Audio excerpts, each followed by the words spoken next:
ಜೊತೆಗೆ ಅವತ್ತು ಪ್ರಯೋಜನ ಪಡೆದಂತ ಹೆಚ್ಚುವರಿ ವಿದ್ಯಾರ್ಥಿಗಳ ಸಂಖ್ಯೆ ಎಷ್ಟಿತ್ತು ಅಂದ್ರೆ 61,750 ವಿದ್ಯಾರ್ಥಿಗಳು ಈ ಹೆಚ್ಚುವರಿ ಮೊರಾರ್ಜಿ ಶಾಲೆ ಕೊಟ್ಟದ್ರಿಂದ ಪಡೆದಿದ್ರೆ ಇವ್ರ ಟೈಮಲ್ಲಿ ಬರೀ 1000 ವಿದ್ಯಾರ್ಥಿಗಳು. ಸಾಕಾ? ಇದನ್ನ ನಾವು ಒಪ್ಕೊಂಡು ಇವ್ರಿಗೆ ನಾವು ಶಾಬಾಷಿಗೆ ಕೊಡ್ಬೇಕಾ, ಸಿದ್ದರಾಮಯ್ಯನವ್ರಿಗೆ ನಾವು ಬೆಂಬಲ ಕೊಡ್ಬೇಕಾ? ವಸತಿ ನಿಲಯದ ಕಟ್ಟಡಗಳು ನಮಗೆ ಮನೆಯಿಂದ ಹೋಗಕ್ಕಾಗಲ್ಲ. ತಂದೆ ತಾಯಿಗಳು ಕೂಲಿ ನಾಲಿ ಮಾಡೋರೆ ಮೋರ್ ದನ್ 90% ಇರ್ತಕ್ಕಂಥ ವರ್ಗ ನಾವು. ಈ ವರ್ಗಕ್ಕೆ ಹಾಸ್ಟೆಲ್ಗಳಿಲ್ಲ ಅಂದ್ರೆ ಎಲ್ಲೂ ದಾರಿ ಇಲ್ಲ. 13ರಿಂದ 18ಕ್ಕೆ 242 ಹಾಸ್ಟೆಲ್ಗಳನ್ನ ಹೆಚ್ಚುವರಿಯಾಗಿ ಕೊಟ್ಟರು. ಆದ್ರೆ ಇವರು ಅದನ್ನ 155ಕ್ಕೆ ಇಳಿಸ್ತಾರಲ್ಲ,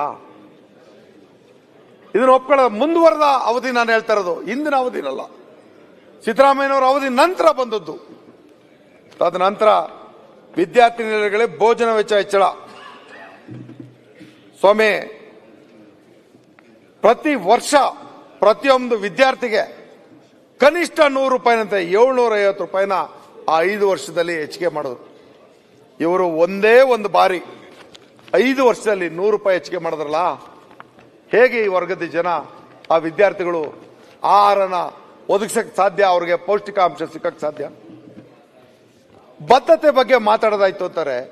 ಈ ವರ್ಗದ ಶೈಕ್ಷಣಿಕ ವ್ಯವಸ್ಥೆಗೆ ಯಾರು ಆಗಿದ್ದಾರೆ, ಇವರು ಏನು ಅನ್ನೋದನ್ನ ನನ್ನ ಪ್ರಶ್ನೆ.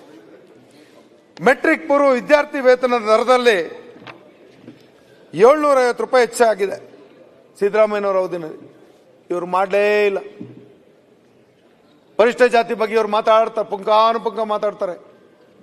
ಅಂಬೇಡ್ಕರ್ ಹುಟ್ಟಿದ ಜಾಗನ ನಾವು ಅಭಿವೃದ್ಧಿ ಪಡಿಸ್ಬಿಟ್ರಿ, ಅವ್ರನ್ನ ಇದು ಯಾರು ಚೇತವನ ನಾವು ಅಭಿವೃದ್ಧಿ ಪಡಿಸ್ಬಿಟ್ವಿ, ದೆಹಲಿ ಮನೇನ ಅಭಿವೃದ್ಧಿ ಪಡಿಸ್ಬಿಟ್ವಿ, ಇಂಗ್ಲೆಂಡ್ನಲ್ಲಿ ಅವ್ರ ಮನೇನ ನಾವು ಅವಶ್ಯಕ ತಗೊಂಡ್ವಿ. ತೋರಿಕೆ ಬೇಡ ಸ್ವಾಮಿ, ನಮಗೆ ಉಸಿರು ಕೊಡ್ರಿ, ನಮ್ಗೆ ಅನ್ನ ಕೊಡ್ರಿ, ನಮಗೆ ಬದುಕು ಕೊಡ್ರಿ. ಬದ್ಧತೆ ಇಲ್ಲದೆ ಇರ್ತಕ್ಕಂಥ ಇವರ ವಾದ ಸರಿನೋ, ಬದ್ಧತೆ ಇರ್ತಕ್ಕಂಥ ಸಿದ್ದರಾಮಯ್ಯನವರ ಆಡಳಿತ ಸರಿನೋ? ಇವತ್ತು ಬೇಕು ಅಂತಾನೆ ಪರಿಷ್ಠ ಜಾತಿಯವ್ರಿಗೆ ನಿಯಮ ಹೊಟ್ಟವರು ಸಿದ್ದರಾಮಯ್ಯನವರು. ಇವತ್ತು 42,000 ಕೋಟಿನಲ್ಲಿ ಈ ತರ ಹಂಚ್ಕೊಂಡ್ಬಿಟ್ಟು ಗ್ಯಾರಂಟಿ ಕೊಟ್ಬಿಡ್ತಾವ್ರೆ. ಆ ಗ್ಯಾರಂಟಿ ಯೋಜನೆ ಒಳಗೆ SC/STಗಳು ಇದ್ದಾರೆ. ಮೊದಲು SCP TSP ಆಕ್ಟ್ ಅನ್ನ ಮೊದಲು ನನ್ನ ವಿರೋಧಿ ಸದಸ್ಯರುಗಳು ಓದ್ಕೊಳ್ಳಿ. ದರ್ ಈಸ್ ಎ ಕ್ಲಾಸ್ 70 ನಿಮ್ ಟೈಮಲ್ಲಿ ದುರುಪಯೋಗ ಆದ್ದು, ಅದನ್ನ ತಗ್ಸಾಕಿದ್ವಿ ನಮ್ಮ ಸರ್ಕಾರ ಬಂದು. 70 ತಗ್ಸಿ, ಇವತ್ತು 7C is also it is as good as 70. 7C is as good as 70 ಅಂತ ಪ್ರಶ್ನೆ ಮಾಡ್ತಿರೋರು ನಾವು. ಆ 7C ನಲ್ಲಿ ಇದಕ್ಕೆಲ್ಲ ಪ್ರಾವಿಷನ್ ಇದೆ. ಆ ಪ್ರಾವಿಷನ್ ನಲ್ಲಿ ಈ ಹಂಚಿಕೆ ಆಗ್ತಾ ಇದೆ. 39,000 ಕೋಟಿ ತಗೊಂಡ್ರೆ ನೀವು ಸಮರ್ಥನೆ ಮಾಡ್ಕೊಂತ ಇದ್ದೀರಾ? 39,000 ಕೋಟಿ ತೆಗೆದಿಲ್ಲ, ಅದು ಸುಳ್ಳು. ನಾವು ಕೊಡ್ತೀವಿ, ನಮ್ಮ ಹತ್ರ ಇದೆ. ಯಾವ ಇಯರ್ ಅಲ್ಲಿ ಎಷ್ಟು ತಗೊಂಡಿದ್ದೀರಾ ಅಂತ ತಗೊಂಡ್ರಂತ ಸಮರ್ಥನೆ ಮಾಡ್ಕೊಂತೀರಾ ಅಷ್ಟೇ ಹೇಳಿ. ಸಮರ್ಥನೆ ಮಾಡೋದಕ್ಕಿಂತ ಮಂಜು, ಈ ವಿಚಾರದಲ್ಲಿ ಎಷ್ಟು ಕಠಿಣವಾಗಿರ್ತೀನಿ ಅಂತ ಗೊತ್ತು ನಿಂಗೆ. ಅಲ್ಲ, ನಾನು ಎಷ್ಟು ಕಠಿಣವಾಗಿರ್ತೀನಿ ನನ್ನ ಸಮಿತಿ ಸಭೆಗಳಲ್ಲಿ ನಾನು ಯಾವ ರೀತಿ ಅದು ನಿಮ್ ಬಾಯಲ್ಲಿ ಈ ರೀತಿ ಮಾತು ಬರ್ತಾ ಇದೆಯಲ್ಲ ಅಂತ ನನಗೆ. ನಾನು ಯಾವ್ದನ್ನು ಡಿಬೇಟ್ ಮಾಡಿ ಮಾತಾಡ್ತಿಲ್ಲ ನರೇಂದ್ರ ಸ್ವಾಮಿ ಅಣ್ಣ. ನಾನು ಹೇಳ್ತಾ ಇದ್ದೀನಿ, ಒಂದ್ ನಿಮಿಷ ನಿನ್ ಪರವಾಗಿ ಮಾತಾಡ್ತೀನಿ. ಸಮಿತಿಯಲ್ಲಿ ನಾನು ಒಬ್ಬ ಸದಸ್ಯನಾಗಿದ್ದೆ. ಇದರ ಬಗ್ಗೆ 15 ನಿಮಿಷನೂ ಆಗಿಲ್ಲ. ಇದರ ಬಗ್ಗೆ ಅಧಿಕಾರಿಗಳಿಗೆ ಬಹಳ ಚೆನ್ನಾಗಿ ನೀವು ಮಾತನಾಡಿ ಅವರಿಗೆ ಒಂದು ಬೆಂಡೆತ್ತಿರ್ತಕ್ಕಂಥದ್ದು ನಾವು ನೋಡಿದೀವಿ. ಆದ್ರೆ ಇವತ್ತು ಸರ್ಕಾರದಲ್ಲಿ ನಮ್ಮ ಮನವಿ ಏನಂದ್ರೆ, ಇಂದಲೂ ಅವ್ರು ಹಂಗ್ ಮಾಡಿದ್ರು, ಮುಂದ್ ಹಿಂಗಾಗಿತ್ತು, ಅದ್ರ ಹಿಂದ್ ಹಿಂಗಾಗಿತ್ತು. ಸಲಹೆನೂ ಕೊಡ್ತೀನಿ, ಸದನಕ್ಕೆ ಕೈ ಮುಗಿದು ಅಂಶ ಕೊಟ್ಬಿಟ್ಟು ಸಲಹೆನೂ ಕೊಡ್ತೀನಿ. ಸ್ವಲ್ಪ ಹೊತ್ತಿರೋಣ.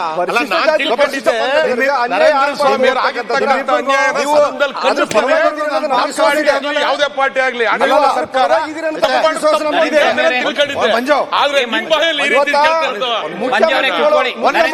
ತಪ್ಪು ಮಾಡ್ತಾರ ನಾವ್ ಹೇಳಲ್ಲ, ನಾನು ಹೇಳ್ತೀನಿ. ನಾವ್ ಹೇಳಲ್ಲ. ಆದ್ರೆ ಅನ್ಯಾಯ ಆಗ್ತಕ್ಕಂಥ ನೀವು ಕಟಬದ್ಧರಾಗಿರ್ರಿ ಅಂತಕ್ಕಂಥದ್ರೆ ನಮ್ಮ ಮನವಿ. ಅಧ್ಯಕ್ಷರೇ, ನರೇಂದ್ರ ಸ್ವಾಮಿ ಅವರೇ, ಯಾರಿಗೂ ಇಡಬೇಡ್ರಿ. ಮೆಟ್ರಿಕ್ ಪೂರ್ವ ವಿದ್ಯಾರ್ಥಿ ವೇತನ ಪಡೆದ ವಿದ್ಯಾರ್ಥಿಗಳ ಸಂಖ್ಯೆ 65,48,000 13ರಿಂದ 18ಕ್ಕಿತ್ತು. ಇವರ ಅವಧಿನಲ್ಲಿ ಏಕ್ದಮ್ ಅದು 35,80,000 ಜನಕ್ಕೆ ಇಳಿತು. ಇವ್ರಿಗೆ ಇಲಾಖೆ ಅದೇ ಇದೆ, ಹೆಚ್ಚುವರಿ ಬಜೆಟ್ ಬರ್ತಾ ಇದೆ. ಆದ್ರೆ ಅನುದಾನನ ಸಮಾಜ ಕಲ್ಯಾಣ ಇಲಾಖೆಗೆ, ಹಿಂದುಳಿದ ವರ್ಗದ ಕಲ್ಯಾಣ ಇಲಾಖೆಗೆ 50% ಕಟ್ ಡೌನ್ ಮಾಡಿದ್ರಲ್ಲ, ಹಾಗಾದ್ರೆ ಆ ಜನ ಎಲ್ಲ ದೇಶ ಬಿಟ್ಬಿಟ್ಟು ಹೋಗ್ಬೇಕಾಯ್ತಾ? ಶಿಕ್ಷಣದಿಂದ ವಂಚಿತರಾಗಬೇಕಾಯ್ತಾ?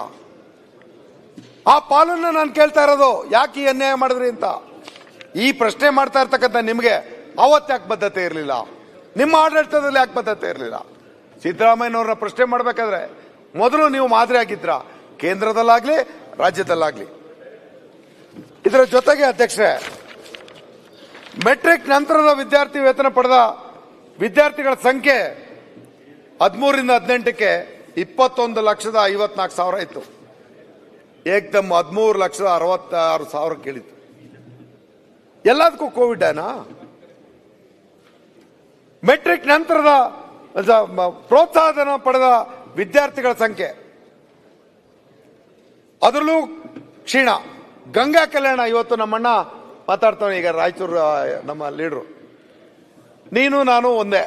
ಗಂಗಾ ಕಲ್ಯಾಣ ಯೋಜನೆ ಕಳೆದ ನಿಮ್ಮ ಅವಧಿಯಲ್ಲಿ 3 ವರ್ಷ ಒಂದು ಬೋರ್ ಕೊರ್ದ್ರ? ಇಡೀ ರಾಜ್ಯದಲ್ಲಿ ಒಂದೇ ಒಂದು ಬೋರ್ ಕೊರ್ದ್ರ? ನೋಡಿ, ಸ್ವಲ್ಪ ಗಂಗಾ ಕಲ್ಯಾಣ ನಾನು ಹೇಳೋದು ಮೊದಲು ಇದಕ್ಕೆ ಉತ್ತರ ಕಂಡ್ಕೊಳ್ಳಿ.